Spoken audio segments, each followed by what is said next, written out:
a very Ecuador-centric, meeting room today. So I also teach at Yachay Tech University. It's mostly a STEM school, but with a very strong English program. And what's interesting about our English department is it's actually a language department. Not that we teach other languages yet, but we can study other languages.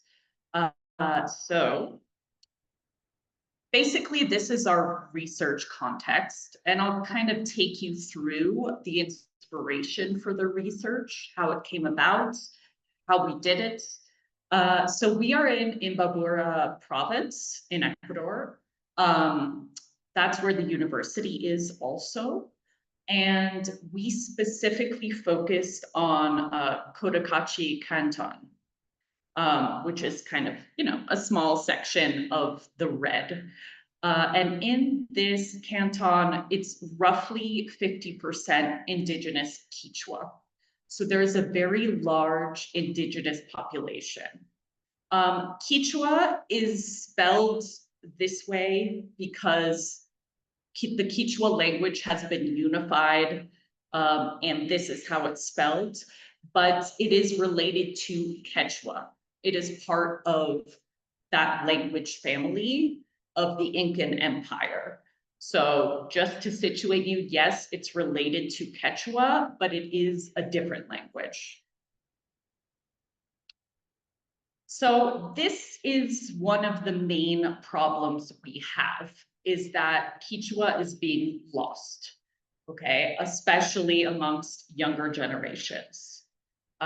If you go into indigenous communities, you will hear the older generation speaking in Kichwa, and then the older generation speaking in Spanish to the younger generation. So the language is being lost in a very palpable way. It's very evident to anyone who is on the ground, and it's very concerning, right? Oh, did I Spanglish? What type of influencia? Sorry, a bit of Spanglish here. So this is from a report from an organization specifically in Cotacachi Canton that deals with language revitalization. And basically, they asked many people from many different communities, right? What type of influence do you think that school has on your children's opinion of Kichwa language? And you can see the number of responses. It's largely negative, okay? So that means the school system has a negative effect on the students' image of Kichwa, right? The prestige of Kichwa, their ability to learn Kichwa. And this is specifically concerning because in Ecuador, there's an intercultural bilingual school system. Specifically in Cotacachi Canton, there's over 15 intercultural bilingual schools. And in those schools, at least in theory, the main language should be Kichwa, okay? So Spanish should be used in a limited sense, and Kichwa should be used most of the time, okay? So basically, what happened is we thought, what is happening here, right? What is happening in these intercultural bilingual schools that should be reinforcing the language use, should be inspiring the language use? Why is it doing seemingly the opposite? Okay, so that was kind of where the inspiration came from as language instructors, right? So just to have an idea, and Jose is here as well. He was part of the research. So Jose, if you want to jump in and give any additional comments, feel free. So the intercultural bilingual system has a model. Now this model is kind of part theoretical framework, part practical application. But unfortunately, it is very broad, right? That seems like a good idea because, again, we don't only have Kichwa language, right, in the intercultural bilingual system. We have many different cultures and many different languages, all of which need to adapt their teaching to that culture and to that language. But unfortunately, what we kind of saw even before we started the research is that creating this kind of loose framework allowed for teachers to use actually a quite traditional method of teaching that was not culturally relevant. So this framework also does not include anything specific to language teaching, right? It's much more general about teaching in general within these schools. So we wanted to look for something that would add elements that maybe is missing from the model that's used. And so we looked at linguistically responsive teaching. Now, linguistically responsive teaching is a branch of culturally responsive teaching, right? Now, we cannot just copy and paste this, right? Because this was created in a Western context, right? The theory here is created, let's say, in a Western country where there's a lot of immigration, right? Where some students are not fluent in the dominant language. Some students are fluent, but not academically fluent, okay? So it is a different context, but it has been well structured and well studied. So our idea was kind of to take these two, compare them, and see what kind of theoretical framework we can come up with. So this is basically what we based our teaching assessment rubric on. Okay, so you have Mosaib, which is the model for the intercultural bilingual school system, and you have linguistically responsive teaching, right? So we included two that that were either explicitly present or kind of implicitly present, which was constructivism and critical pedagogy. Okay. So constructivism, I think we know what that is, right? The students should be the main characters, right? They should work together to create their kind of own understanding of the knowledge. Okay.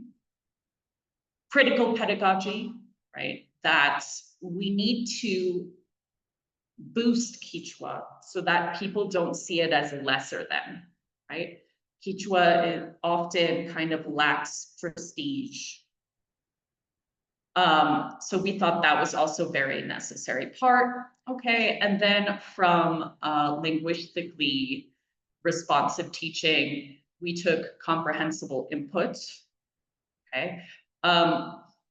In terms of scaffolding and also in terms of just the use of images and gestures to make students understand something, right? So you can maintain your teaching basically in the target language, right? For the most part. And again, we took Bix and Kalps from LRT, which again is more housed in like Western contexts where someone's fluency or communicative competence is not reflective of their academic competence. It's complicated, but in the Kichwa context, it seems like, right, communicative language teaching is the best kind of adjustment for that because we're in a different context. Much of what is day-to-day language use is more academic, or rather the academic part has been created and adapted and everyone needs to learn it. So it's not like there are some people who know it and some people who don't. Okay. So yes, our research questions were basically, is Kichwa language being taught using Mosaib and teaching pedagogy and LRT? Is that what I wrote? Sorry, I'm blocking myself. Yes, and LRT, teaching pedagogy in intercultural bilingual schools.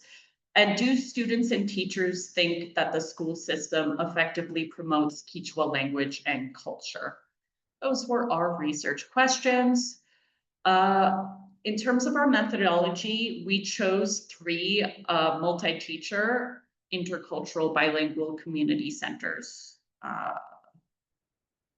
So these are schools in indigenous communities. These are, besides one, which we'll talk about later, the largest intercultural bilingual schools in the canton. And we wanted to focus on multi-teacher schools because we thought language teaching should be a skill that teachers can specialize in, right? Or that we can train specific teachers in. And that's very difficult in schools where there's only one teacher, for example. So that's why we chose these schools. And we had kind of 3 instruments. Because it's a needs assessment, this was very broad, right? We wanted to hear from different stakeholders about what was happening. So we have quantitative, qualitative surveys that were administered to 55 students aged 9 to 10.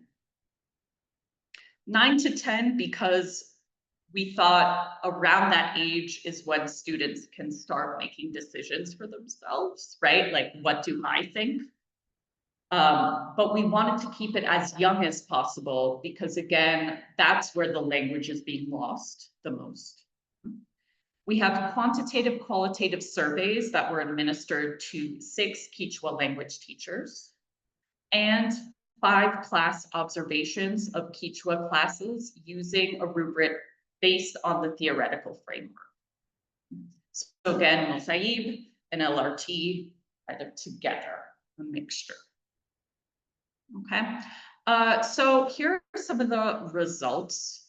Okay, again, we focused on the lowest scored areas, but we did address the higher score areas because I think it shows a possibility to have these schools be real vehicles of language revitalization, right? So, for example, Kichwa language and culture are valued at my school, right? That had a 4.3 out of 5 mean and a relatively low standard deviation. So most students did believe, right, that their school valued language and culture. Now, if we look at the yellow, which again is our kind of more our focus, okay? The lowest scored one was my Kichwa teacher has us work in different ways, individually, in pairs, and in groups. Okay, so in terms of kind of constructivist theory, right, and culturally responsive theory, this is not ideal, right? Especially when you take into account Kichwa culture, which is very kind of communal, people working together, right? There's not a real reflection of that in the classroom, according to students, right? My Kichwa teacher includes cultural activities in the classroom, also had a relatively low grade. That's also concerning because, right, the language is housed in the culture. We can't separate them. I like my Kichwa classes. I have many opportunities to participate in Kichwa during class, and the teacher uses images to help us learn better. These still had decent scores, but there were limitations in our study, right? So they did fill these out sometimes with the teacher present, okay? So I do think that these are higher than what the actual scores may be, but we don't know, right? We'd have to do more research. Okay, and here are some qualitative results from the student surveys. How do you feel in Kichwa class, right? Generally, people felt good, some people felt neutral, and some people felt uncomfortable. And what we did notice is that there were some students who don't speak Kichwa, right? And then there are some students with intermediate Kichwa, and then there are students fluent in Kichwa. So the uncomfortable bits or the neutral bit tends to align with students who don't speak Kichwa or have a very low level of Kichwa. Okay, and what part of the Kichwa class do you not like or think could be improved? We had, again, a lot of people didn't answer. I mean, they're kids, okay? So they didn't answer like exactly the question, or it was, so we tried to gather areas that we thought enough students answered that could be improved, right? And so we had unclear explanations, writing or dictation pass, and then a decent percentage had a general dislike for the class and or the language. Okay, in terms of teacher surveys, again, we had some limitations, okay? So in terms of criteria 9, at the school where I work, all the other teachers speak Kichwa, is definitely the lowest. So in the schools, although the Kichwa teachers tend to be Kichwa, a lot of the other teachers are not and do not know Kichwa. So there's a dominance of Spanish outside of the Kichwa classroom. Right? Criterion 7, I feel the support of parents in teaching Kichwa also got a relatively low score, which is very interesting. Right? And criterion 6, my professional training has enabled me to carry out my work successfully. Okay?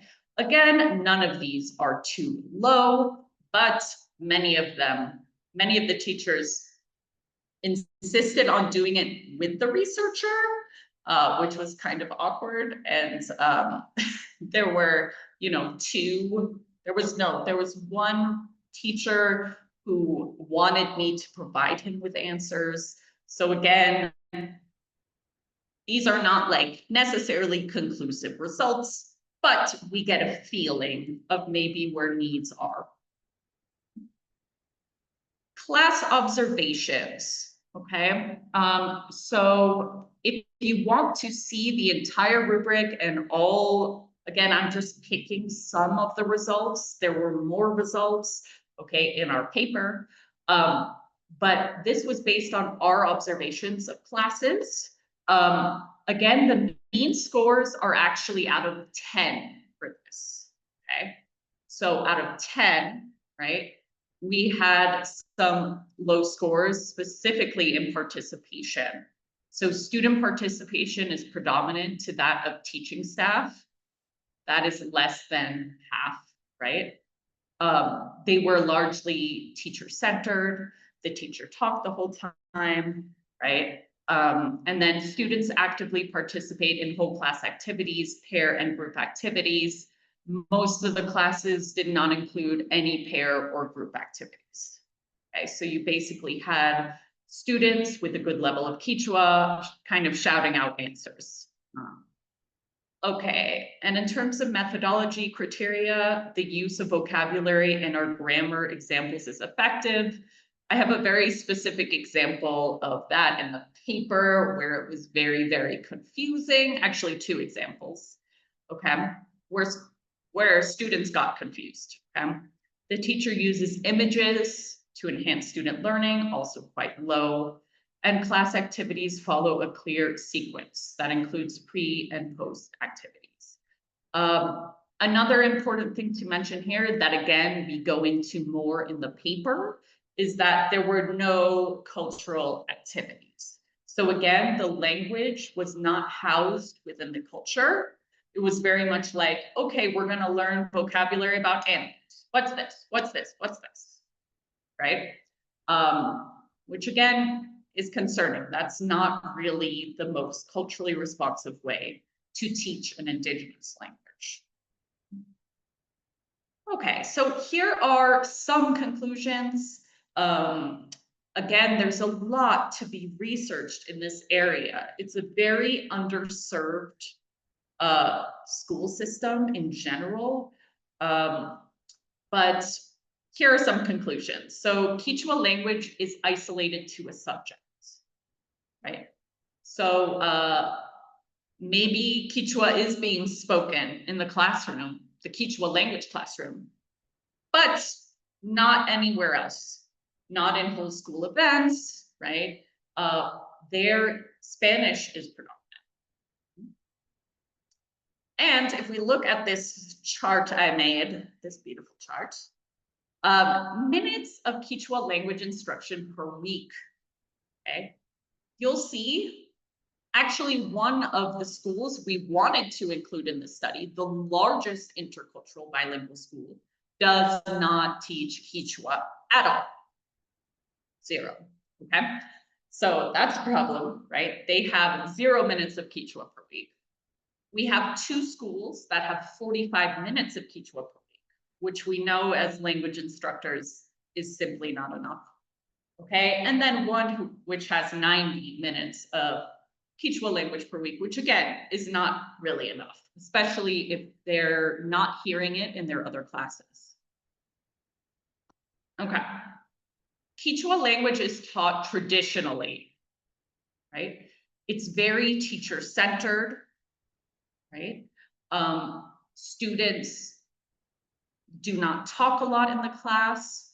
Okay, students who don't know Kichwa feel very confused and lost and feel like they don't like the language, right? Even though it is their language. Okay, clear language teaching pedagogies are needed in the intercultural bilingual education system, along with training, right? Without a clear idea of what it should look like, again, even if it can be still adapted to different realities, but there should be an idea that, right, this should be student-centered teaching. We should include images, right? Again, it gives space for teachers to just teach in a traditional way, and that may be the way that they were taught to teach, right? So no blame on them, but they don't really know how to teach language, right? They've never been trained in language teaching. Okay. Right, I repeated this, so let me skip that. Culture should be what shapes the Kichwa language classroom. So a lack of cultural activities and/or context is troubling. If we just remove the language from the culture, it loses meaning. It is housed in the culture. So there needs to be cultural activities within the classroom that prepares students for their cultural activities outside of the classroom. I think I already addressed this. I think I addressed this. Okay, but training on pedagogies, and there needs to be kind of more activities and assessments, right? The assessments are also not culturally responsive, need to be elaborated by that system. And last but not least, training on scaffolding techniques is needed for L2 Kichwa learners and potentially Kichwa classes separated by level. Okay, this is a problem that's just beginning to be seen in these schools, but it's going to hit these schools very fast. So a teacher that I spoke to at one of the schools said, yes, this group of students, only 2 of them don't know Kichwa, but go to the kindergarten, they don't speak Kichwa at all. Okay, so I think the system needs to prepare for that reality. And that's it, Yachay, which is Kichwa for thank you. Thank you very much, Sophia.